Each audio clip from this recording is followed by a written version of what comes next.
Behind me is St. Trillo's chapel in Holywell. It said that not a lot is known about St. Trillo himself, but what is known is his genealogy.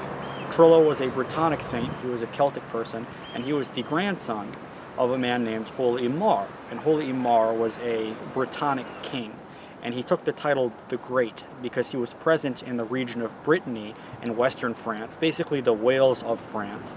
And he took the title the Great, and that wasn't a small deal back in medieval times, because during those days, in order to be called the Great would mean that all the other petty kings would have to respect you and put aside their differences with each other to basically exert your own will as the Great. It would be equivalent to like a High King of Ireland or King Arthur.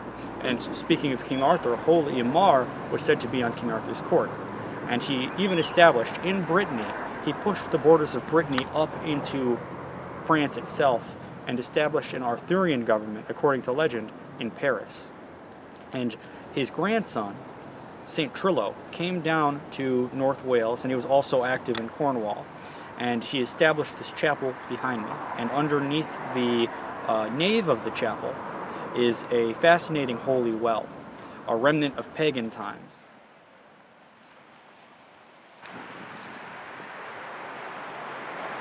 I see a lot of historians talking about the different Celtic kingdoms, but I never see them do a really good job at explaining it.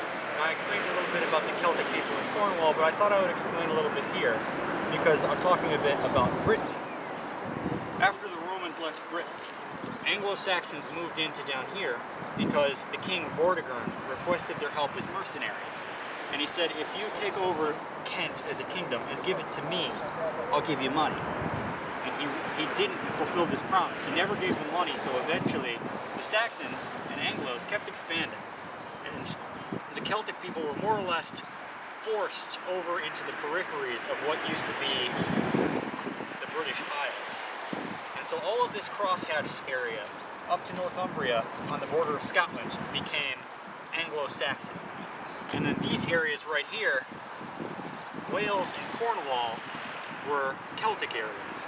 And because the Anglo-Saxon War was so great, a lot of these Celtic people in Wales and Cornwall, which were in reality composed of a number of warring kingdoms, took a boat, or different boats. This period of history is very dark, we don't really know what happened. And they came over here to a region of France called Brittany. And they established basically what is a French Wales. Brittany, to this day, has a separate Celtic culture, just like Wales does. And they have a flag that looks very similar to the American flag.